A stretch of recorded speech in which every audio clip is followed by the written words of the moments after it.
What's going on, y'all? It's your man Sapreme, and welcome back to The Real Rap Show. And this is episode 32 of The Real Rap Show, the story of Kenneth Sapreme Mcgriff and the Sapreme team. Now, y'all know the vibes already. Before we get this episode started, I would like to say thank you to everyone who has been giving me great feedback about the show. Everyone who has been donating to the channel, all the new subscribers, and also thank you to everyone who has been tuning into the show since day one. I thank y'all for y'all support. Now let's get this started.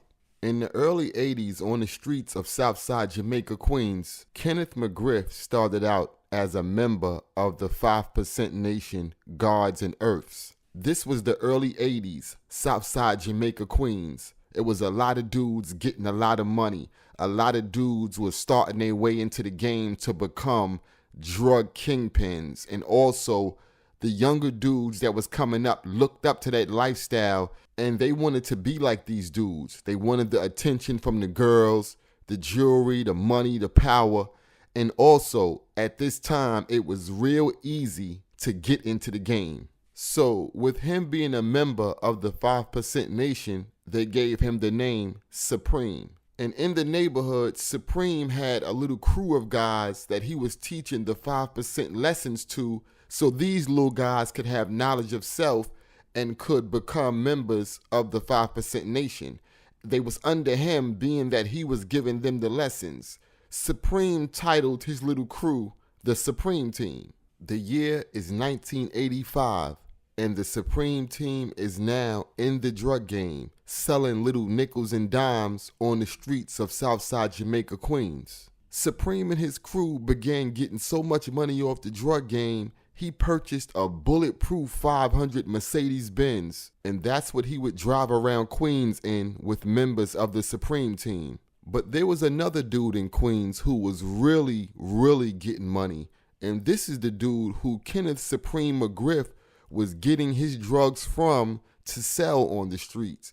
And this man goes by the name of Lorenzo Fat Cat Nichols. Now, Fat Cat is the Sapreme Team's main supplier, and I will be covering the Lorenzo Fat Cat Nichols story in a future episode.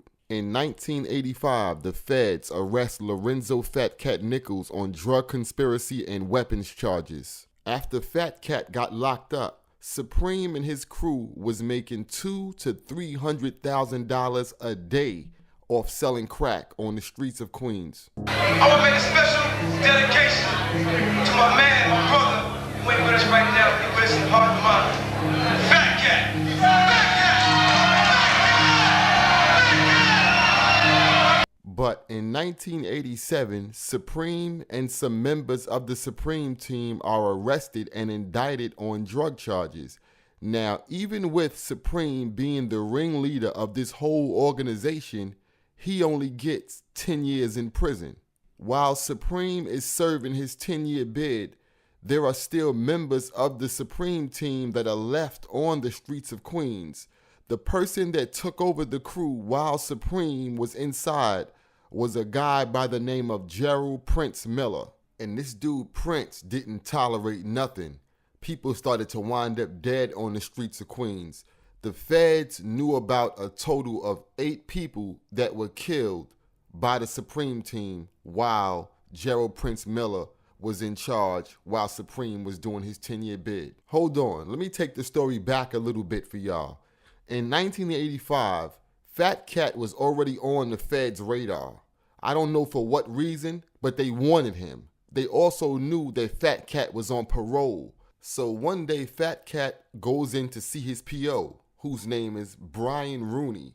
And when Fat Cat goes to see his PO, he's arrested for violating his parole and is sent back to jail to finish a 14-year sentence. So now Fat Cat is locked up furious behind his parole officer violating him and throwing him back in jail because there is no way out of this. You have to finish the 14 years. A few days later, parole officer Brian Rooney was leaving work with a co-worker that he was dropping off somewhere before he went home for the night. Shortly after dropping off the person, parole officer Brian Rooney was headed home when two dudes in a vehicle rolled up right next to his car, pulled out guns and opened fire on his vehicle, killing Officer Rooney. While Sapreme was locked up, once again, the feds knew about a total of 8 murders that the Sapreme team was involved in, but they didn't charge Sapreme with those murders, even though they knew he was the leader of the crew. He wasn't charged because he was already incarcerated at that time. This is 1987. Now, after what happened to the parole officer on Sutphin Boulevard, the police in Queens are now on a sweep, and they're snatching up everybody, every little organization in the neighborhoods, trying to get people to talk so they can find out who did this to parole officer Rooney. During the sweep, one day police run up on a member of the Sapreme team who goes by the name of Pappy Mason. They throw Pappy Mason up against the wall and they search him, and they find a .22 Dillinger pistol hidden inside of his boot. Pappy Mason is then arrested. Pappy Mason, real short-tempered, didn't tolerate anything kind of guy. On the streets of South Jamaica, Queens, he was known to shoot you, stab you, whatever, in a heartbeat and wouldn't think anything of it.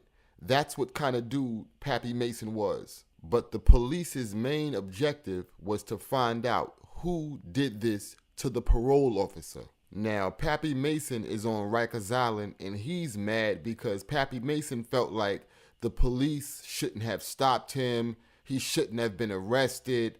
And like I said, Pappy Mason was the kind of guy that didn't tolerate anything, no kind of disrespect whatsoever. So Pappy Mason felt like the police targeted him and that they did him wrong and he wasn't supposed to be in jail, and he was mad because of that. So while on Rikers Island, Pappy Mason called to the streets of Queens and told his boys to violate any police that y'all see on the block. There was an old Guyanese man named Arjun that lived on 107th Avenue and Inwood Street in South Jamaica, Queens. Now, Arjun was a working man who wanted to stand up against the drug dealers on his block. He would constantly call the cops and make complaints about the drug dealers that was in front of his house and on the block. Well, the dealers on the block happened to find out that Arjun is the person making the complaints, sending the police to the block. One night while Arjun was sitting in his living room on the couch watching TV,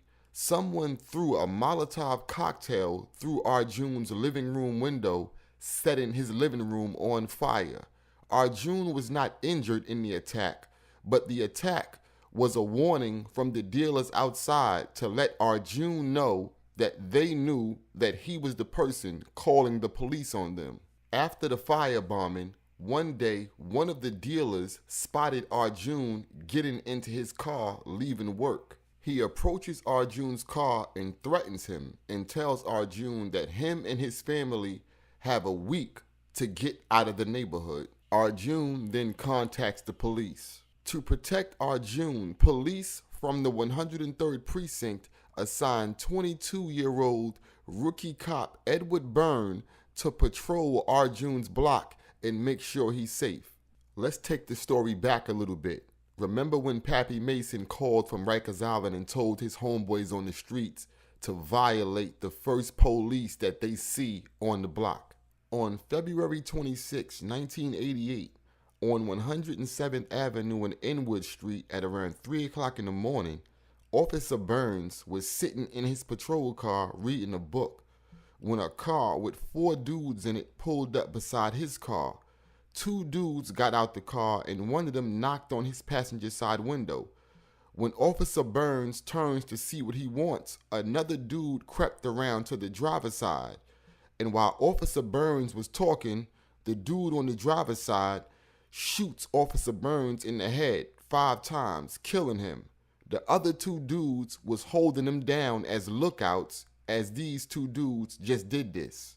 The killing of Officer Burns sparked one of the biggest drug sweeps in New York history after the President of the United States, who was George Bush at the time, got on national TV and had Officer Burns' badge in his hand, and he said, "We are gonna get whoever is responsible for the murder of this young man." Now, tear those comments up, because if you a person that's from that era and you from Queens, then you would know that after George Bush got on TV and said that with that officer's badge in his hand, the police went crazy in Queens. So the feds knew that there was only two people powerful enough to have something like this done.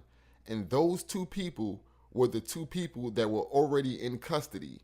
And those people were Pappy Mason and Lorenzo Fat Cat Nichols.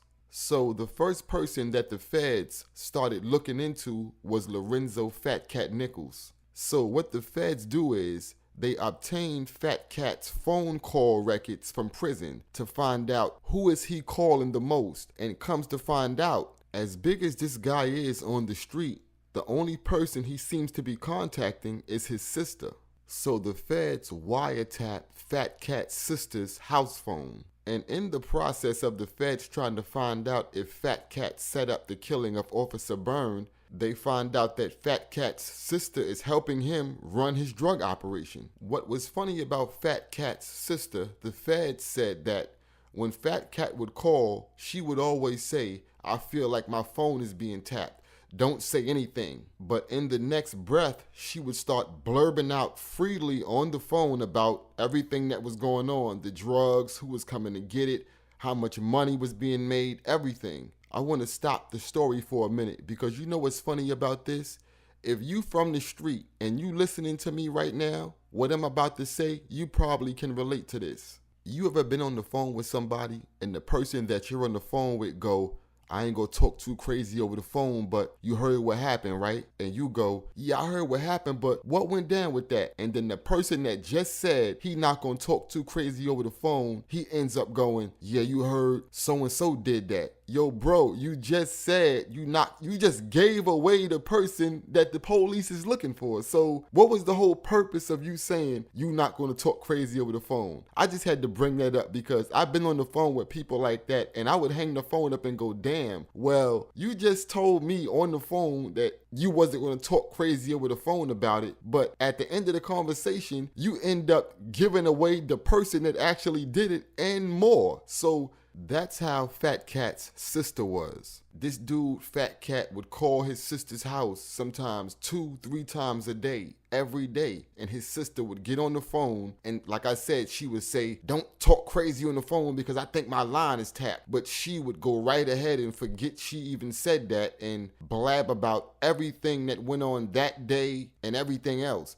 They also found out through Fat Cat's sister who set up the killing of Officer Byrne. When Fat Cat's sister asked him on the phone, why did Pappy Mason have them dudes go out there and do that? And that the neighborhood was hot and that you couldn't get no money on the streets behind him having them dudes go out there and kill that cop. Soon after, the 4 dudes who killed Officer Byrne is arrested and charged for the murder, and Pappy Mason is also charged for setting it up from the inside. One of the 4 men in the Officer Burns case confesses to the feds that he has information on the Brian Rooney case. He then confesses and tells the feds that Pappy Mason and another dude is who killed parole officer Brian Rooney. Lorenzo Fat Cat Nichols put a hit out on his parole officer because he thought that if his parole officer wasn't alive anymore, somehow his case would get overturned and he would get out of jail and wouldn't have to serve the 14-year sentence. For the killing of parole officer Brian Rooney and running a continuous drug enterprise from the insides of the federal penitentiary, Lorenzo Fat Cat Nichols was given life without parole and sent to Florence, Colorado's ADX maximum security prison.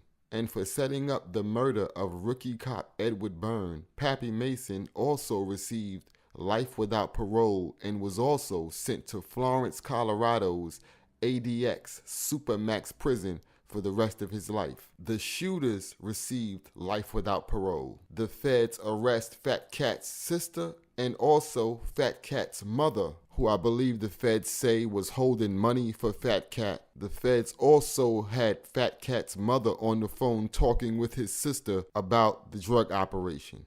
Lorenzo Fat Cat Nichols ended up cooperating with the federal government, and he agreed with the feds to plead guilty to all the charges under one condition, and that condition would be that his mother be released from prison. The feds agreed, and Fat Cat's mother was released.